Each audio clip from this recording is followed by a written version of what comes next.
Students, today we are going to start 5th chapter of business studies. Name of chapter is organizing. Organizing is the second function of management. First function was planning.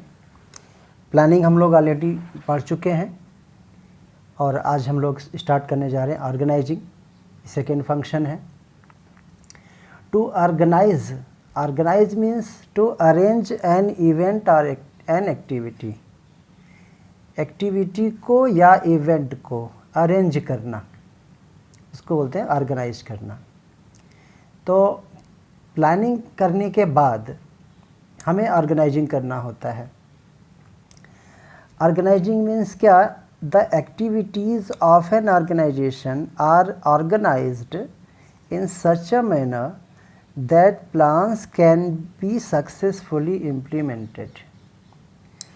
Planning करने के बाद organisation को जितनी भी activities हैं organisation में, उनको इस तरह से ऑर्गेनाइज करना है कि प्लान्स को हम सक्सेसफुली इम्प्लीमेंट कर सकें.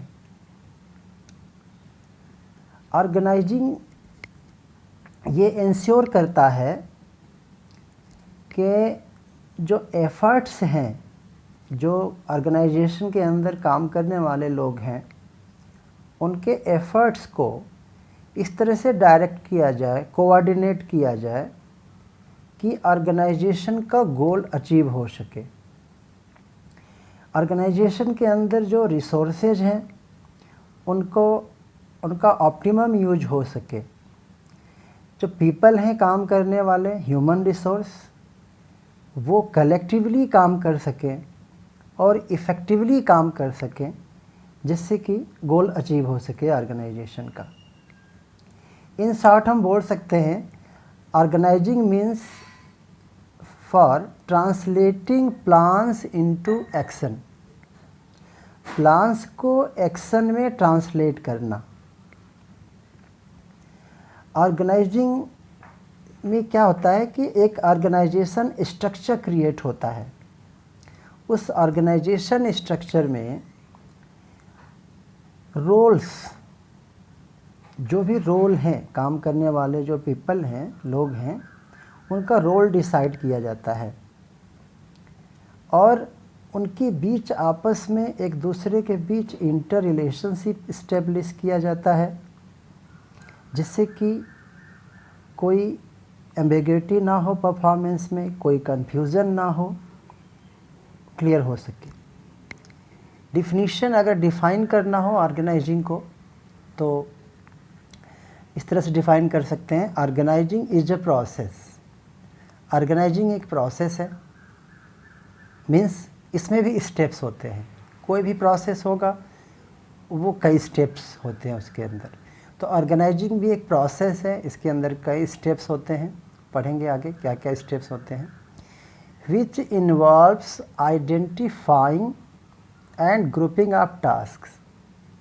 एक ऑर्गेनाइजेशन में जितनी भी वर्क, जो भी वर्क है, जो भी टास्क है, उनको पहले आइडेंटिफाई करना, ये पता करना कि कौन कौन सी एक्टिविटीज़ हमें परफॉर्म करनी है.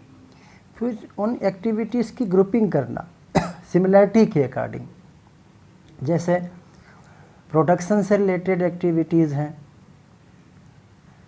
तो उसको प्रोडक्शन डिपार्टमेंट में ग्रुपिंग कर देंगे, मीन्स डिपार्टमेंटलाइजेशन करते हैं.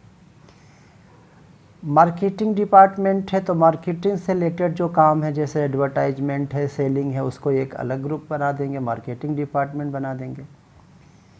मटेरियल्स परचेज करने के लिए अलग से बना देंगे, परचेज डिपार्टमेंट.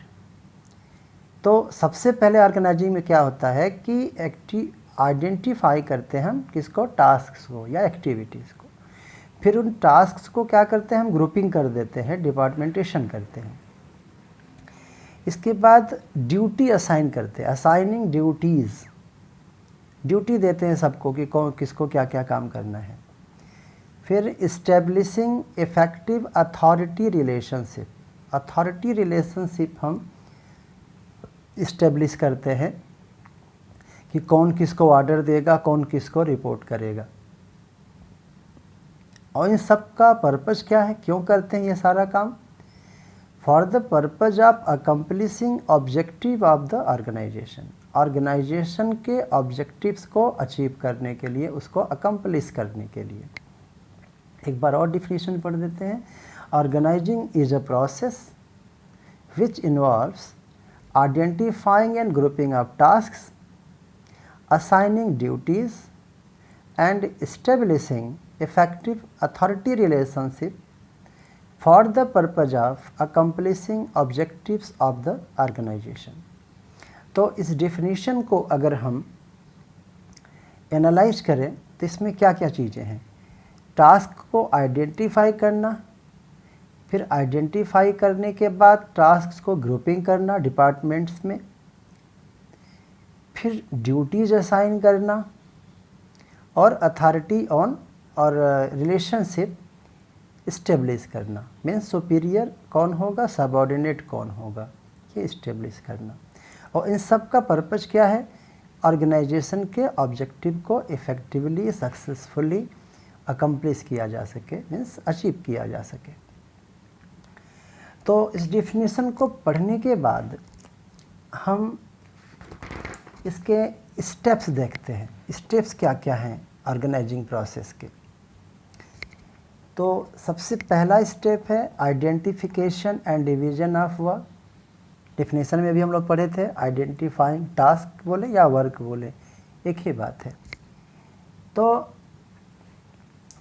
जैसा कि हम जानते हैं कि ये ऑर्गेनाइजिंग प्लानिंग के बाद होता है, तो इसका सबसे पहला काम क्या है कि जो टोटल वर्क है उसको आइडेंटिफाई करना। जैसे हमारी कंपनी है, कोई प्रोडक्ट बनाती है, तो किसी भी कंपनी का ऑब्जेक्टिव यही होता है कि जो भी वो गुड्स का, सर्विस का प्रोडक्शन कर रहा है, सेल कर रहा है, तो मैक्सिमम प्रॉफिट हो। तो क्या क्या वर्क करना है?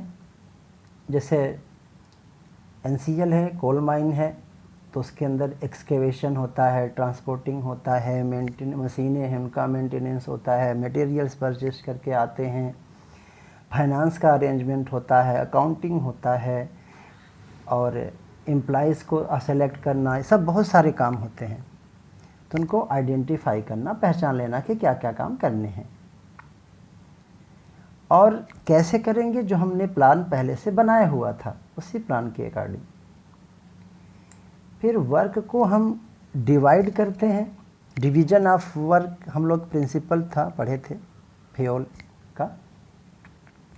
तो वर्क को डिवाइड करना और इस तरह से डिवाइड करना कि उनको मैनेज किया जा सके, जिससे जो हमारे एफ़र्ट हों वो डुप्लिकेशन ना हो और बर्डन को डिवाइड किया जा सके एम्प्लॉइज़ के ऊपर।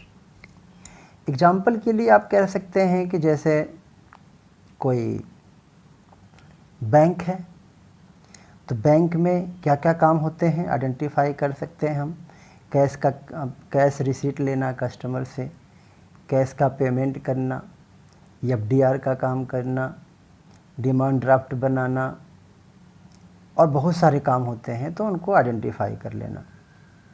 जैसे कोई शुगर मिल है तो शुगर केन का परचेस करना, शुगर केन की क्रशिंग करना, शुगर केन को क्रिस्टलाइज करना और पेमेंट करना, सप्लायर्स को पेमेंट करना, डेटर से पैसे कलेक्ट करना, अकाउंटिंग करना, फाइनेंस का अरेंजमेंट करना। इस तरह से हम एक्टिविटीज़ को आइडेंटिफाई करते हैं और उसको डिवाइड कर देते हैं, जिससे कि मैनेज हो सके और बर्डन को डिवाइड किया जा सके। नेक्स्ट जो स्टेप है ऑर्गेनाइजिंग प्रोसेस का, वह है ग्रुपिंग ऑफ वर्क या डिपार्टमेंटलाइजेशन। तो आइडेंटिफाई जब हम कर लेंगे कि कौन कौन सी एक्टिविटीज़ हमें परफॉर्म करनी है, इसको डिवाइड कर लेंगे, तो अगला स्टेप है कि ग्रुपिंग करना। ग्रुपिंग कैसे करेंगे? सिमिलरिटी के बेस पे। सिमिलरिटी क्या है? जैसे अकाउंट डिपार्टमेंट हो गया तो उसमें अकाउंट मेंटेन करना, रिकॉर्ड मेंटेन करना, क्लासीफाई करना, लेजर बनाना, ट्रायल बैलेंस बनाना, रिपोर्ट्स बनाना, अकाउंट ये सब अकाउंट डिपार्टमेंट का सारा काम हो गया, तो अकाउंट डिपार्टमेंट हो जाएगा। फाइनेंस डिपार्टमेंट हो जाएगा, पैसे का अरेंजमेंट करना, फाइनेंशियल प्लानिंग करना। प्रोडक्शन है तो उसमें मटेरियल हो गया, वर्कर लेबर्स हो गए, और क्वालिटी कंट्रोल हो गया, ये सब तो प्रोडक्शन डिपार्टमेंट में हम डिवाइड कर देंगे। तो ये जो डिपार्टमेंटलाइजेशन या डिपार्टमेंटेशन या ग्रुपिंग ऑफ वर्क होता है, उसके कई बेसेज होते हैं। जैसे फंक्शन के बेस पे जैसे बताया, परचेज डिपार्टमेंट, मार्केटिंग डिपार्टमेंट, जैसे गुड्स को सेल करना है, एडवर्टाइजमेंट करना है तो marketing department, arrangement of money है तो फाइनेंस डिपार्टमेंट। तो ये फंक्शन के बेस पे। अच्छा, प्रोडक्ट के बेस पे भी डिपार्टमेंटाइजेशन होता है, ग्रुपिंग होती है। प्रोडक्ट के बेस पे जैसे कॉस्मेटिक्स अलग है, अलग सेक्शन कर दिया, डिपार्टमेंट कर दिया। क्लॉथ्स, मान लीजिए कि कोई ऐसा, जैसे कि कोई बहुत बड़ा स्टोर है, डिपार्टमेंटल स्टोर है, तो डिपार्टमेंटल स्टोर है तो उसमें सारे के सारे प्रोडक्ट सेल होते हैं, तो उनको अलग अलग सेपरेट कर देंगे। उनको अप्लायंसेज का अलग कर देंगे, क्लॉथ्स का अलग कर देंगे, कॉस्मेटिक्स का अलग कर देंगे, और इस तरह से प्रोडक्ट के बेस पे हम अलग अलग कर सकते हैं, ग्रुपिंग कर सकते हैं, डिपार्टमेंट बना सकते हैं। टेरिटरी के बेस पे भी ग्रुपिंग होती है, north zone, south zone, west zone, east zone, उसके अकॉर्डिंग भी होता है। फिर थर्ड हमारा स्टेप है ऑर्गेनाइजिंग प्रोसेस का, असाइनिंग ड्यूटीज़। अब जब वर्क को पहले हमने आइडेंटिफाई कर दिया, फिर ग्रुपिंग कर दिया, फिर ड्यूटी देना कि कौन क्या काम करेगा, कि जॉब पोजीशन को फिलअप करना, काम वर्क को अलोकेट करना एम्प्लॉइज़ के बीच में उसको। अच्छा, एक बात और है कि कोई एक डिपार्टमेंट, जैसे बताया मैंने, तो उसका एक हेड बना दिया जाता है। जैसे परचेज डिपार्टमेंट का head purchase manager, marketing department का हेड मार्केटिंग मैनेजर, उसको काम दे दिया। जिसको मिडिल लेवल मैनेजमेंट जिसको कहते हैं, जो डिपार्टमेंट के हेड्स होते हैं उनको, वो मिडिल लेवल मैनेजमेंट में आते हैं, वो एक इंचार्ज बना देंगे। प्रोडक्शन डिपार्टमेंट है तो प्रोडक्शन का हेड एक इंचार्ज हो गया। फिर उसके अंदर जो वर्कर हैं, काम करने वाले, उनके बीच वर्क असाइन कर दिया गया, उनको ड्यूटी दे दिया गया। और ड्यूटी जब हम असाइन करते हैं तो उसमें हमें स्किल, कौन किस काम में एक्सपर्ट है, ये देख के देना पड़ेगा। उनके कॉम्पिटेंसी के बेस पे देंगे, कॉम्पिटेंसी मीन्स उनकी एबिलिटी के बेस पे। तो एक प्रॉपर हमें मैचिंग करनी पड़ती है कि जॉब कैसा है और काम करने वाले की एबिलिटी क्या है, तभी परफॉर्मेंस हमारा इफ़ेक्टिव हो पाएगा। तो work must be assigned to those who are best fitted to perform it. यहाँ ड्यूटी देते समय ध्यान देना है कि जो हम काम दे रहे हैं उसी इंसान को देंगे जो उस काम में बेस्ट होगा, इफ़ेक्टिव होगा। फिर है लास्ट है, फोर्थ स्टेप है इस्टेब्लिशिंग रिपोर्टिंग रिलेशनशिप। ड्यूटी देने के बाद हमें ये देखना है अथॉरिटी एंड रिस्पॉन्सिबिलिटी।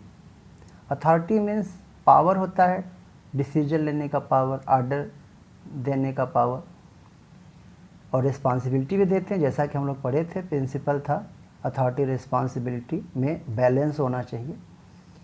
तो और सुपीरियर मीन्स जो बड़ा पोस्ट होता है, हायर पोस्ट, वो सुपीरियर होता है, जो लोअर पोस्ट होता है वो सबऑर्डिनेट होता है। तो सुपीरियर और सबऑर्डिनेट का रिलेशनशिप इस्टेब्लिश करना, और हर एम्प्लॉय को ये पता होना चाहिए, एवरी पर्सन जो भी ऑर्गेनाइजेशन में है, he must know who he has to take order from, किससे उसको ऑर्डर लेना है, और to whom he is accountable, कौन किसके प्रति अकाउंटेबल होगा, रिस्पॉन्सिबल होगा। तो इस तरह से क्लियर रिलेशनशिप इस्टेब्लिश कर देने से एक स्ट्रक्चर बनता है, हायरार्किकल स्ट्रक्चर। और इससे फ़ायदा क्या होता है कि कोऑर्डिनेशन होता है, अलग अलग डिपार्टमेंट हैं, अलग अलग हैं, उनके बीच एक कोऑर्डिनेशन इस्टेब्लिश हो जाता है। हम लोग पढ़े थे चैप्टर 1 में, coordination is the essence of management. उनको सिंक्रोनाइज करना एक्टिविटीज़ को, तो कोऑर्डिनेशन करने में हेल्प मिलती है अगर हम इस तरह से अथॉरिटी और रिस्पॉन्सिबिलिटी रिलेशनशिप इस्टेब्लिश कर देते हैं। तो ये हो गया आपका ऑर्गेनाइजिंग का मीनिंग हो गया, डेफिनेशन हो गया और इसके स्टेप्स हो गए। तो अभी इतना ही।